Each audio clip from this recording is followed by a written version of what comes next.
would take a close look at that. Oftentimes, for just a few bucks more, you can get so much more of the software, because as you combine it, and really just drop that price down. Let's go ahead and dive into some of the settings that Registry Booster 2012 does have. Under the settings button, under general settings, you're going to be able to select your language, and I believe there's 18 or 19 different languages to choose from. Very simple interface to use. It does have the scan settings, and if we look at this right here, launch Registry Booster when Windows starts. If you want that the program to automatically load up when your computer boots, great. If not, just uncheck it. Start scan automatically when Registry Booster is launched. So when you open up Registry Booster, do you want to scan right away for you? And these are just simple settings that you can set just to make your life easier. And I really like the scheduled one. You don't really have to choose specific dates.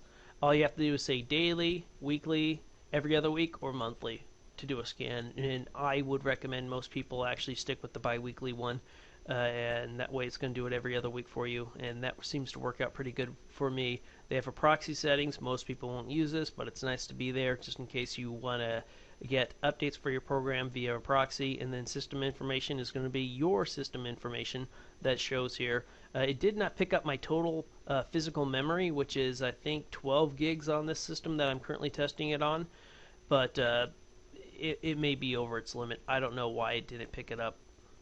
And that is the actual only one little issue I've seen, but that will not affect the overall performance of the software program itself.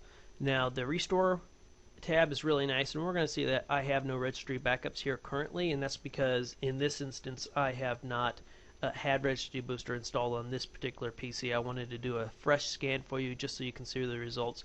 Otherwise, is what it will do is once the scan is done and you actually do the repair, it will be saved right here. So you can actually roll back to undo any repairs that you've done, and that's really, really nice. UniBlue makes it, Registry Booster 2012 makes it very, very easy to undo anything you do to the registry, which is a great feature to have. It's automatic, and every registry cleaner should have it. Unfortunately, not everyone does.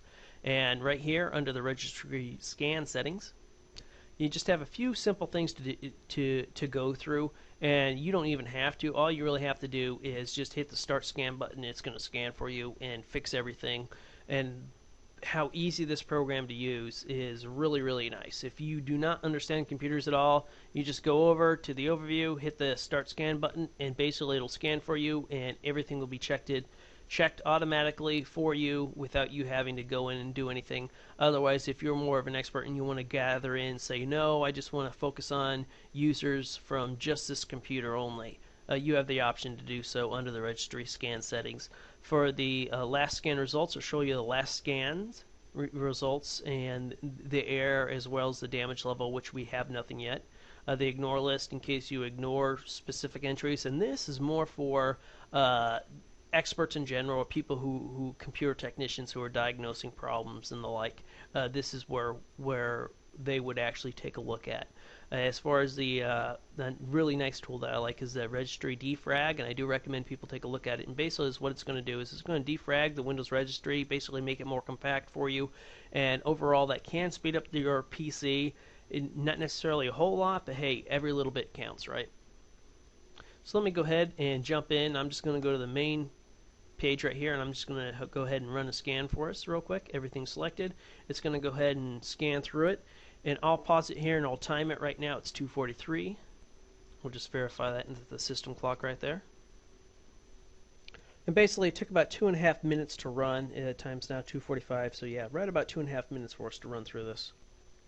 And in total, it found a total of 494 errors. So we're just going to go ahead and browse through. I'm going to go through the user-related errors first, just to see, hey, here's some invalid shortcuts. User software settings, which 355 sounds about right to me on this computer, just because I recently did quite a bit of software changes. So yours may not be as high, yours may be a little bit lower, and so that's about right for mine.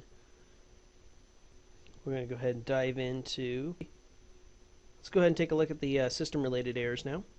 And coming in here, we're going to have the application file path, and basically just a quick breakdown of everything it found in relation to your registry and errors in the registry. And at this point in time, all you have to do is click Fix Errors.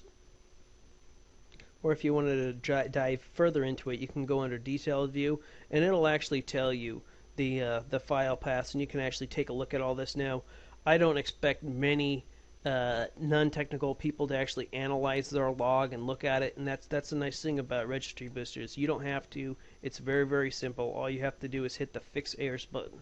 All you have to do is hit the Scan button to start it, Fix Errors button.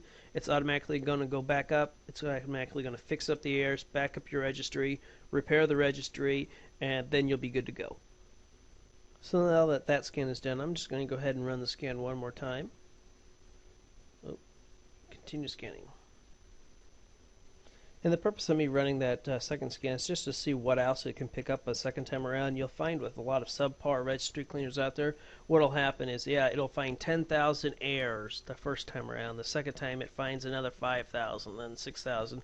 And really, you just can't trust those type of cleaners that consistently find errors even after you just did the cleaning. That tells you, A, it's not cleaning it out, or something is going wrong with the software in general. And with Registry Booster, I don't have that problem now. It did find 2 more errors, but out of the 458 or something like that errors that were before, that's nothing to be concerned about. And chances are, I think those files might just be locked, so it cannot change it. And in conclusion here, Registry Booster 2012 on any expert computer repair person who reviews registry cleaners, this Registry Booster 2012 will be in their top 5 pick. It is one of the best registry cleaners on the market. For me personally, usually it ranks between number 1 and number 2 on any time I've reviewed this product. So it's a very solid product. You can't go wrong using this Registry Booster 2012 as your registry cleaner. And I should mention that the free trial of Registry Booster 2012, just like with all software programs that offer free trials, it's a limited free trial. So what it'll do is you'll be able to actually